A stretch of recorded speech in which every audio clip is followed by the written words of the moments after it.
Shri Swami Samarth. 22 September 2025 या दिवशी घटस्थापना होणार आहे. नवरात्रीमध्ये 9 दिवस कोणते शुभ रंग परिधान करावे, 9 दिवस माळ कोणती व नैवेद्य कोणता याविषयी आपण थोडक्यात जाणून घेणार आहोत.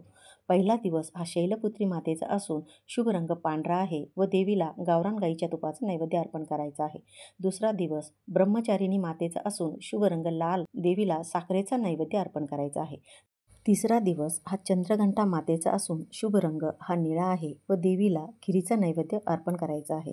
चौथा दिवस कुष्मांडा मातेचा असून शुभ रंग पिवळा आहे व देवीला मालपुआचा नैवेद्य अर्पण करायचा आहे. पाचवा दिवस हा स्कंद मातेचा असून शुभ रंग हा हिरवा आहे व देवीला केळीचा नैवेद्य अर्पण करायचा आहे. सहावा दिवस कात्यायनी मातेचा असून शुभ रंग हा राखाडी आहे व देवीला मधाचा नैवेद्य अर्पण करायचा आहे. सातवा दिवस हा कालरात्री मातेचा असून शुभ रंग हा केशरी आहे व देवीला गुळापासून बनवलेल्या पदार्थाचा नैवेद्य आपल्याला अर्पण करायचा आहे. आठवा दिवस हा महागौरी मातेचा असून शुभ रंग हा मोरपंखी आहे व देवीला अष्टमीच्या दिवशी नारळ अर्पण करायचा आहे.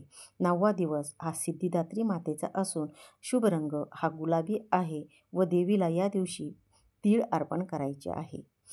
देवीच्या वारानुसार आपण देवीला फूल किंवा माळ अर्पण करावी. कोणत्या देवीला कोणते फूल प्रिय आहे ते मी सांगते.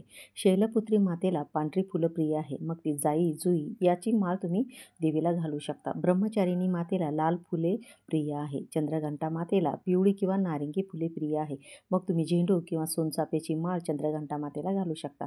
कुष्मांडा मातेला लाल किंवा नारंगी फुले प्रिय आहे, मग तुम्ही जास्वंद या फुलाची माळ घालू शकता. स्कंद मातेला पांढरी फुलं प्रिय आहे, तुम्ही कमळ किंवा चमेली फुलाची माळ स्कंद मातेला घालू शकता. कात्यायनी मातेला लाल फुलं प्रिय आहे, मग तुम्ही जास्वंद किंवा गुलाबाची माळ कात्यायनी मातेला घालू शकता. कालरात्री मातेला निळसर किंवा गडद रंगाची फुलं प्रिय आहे.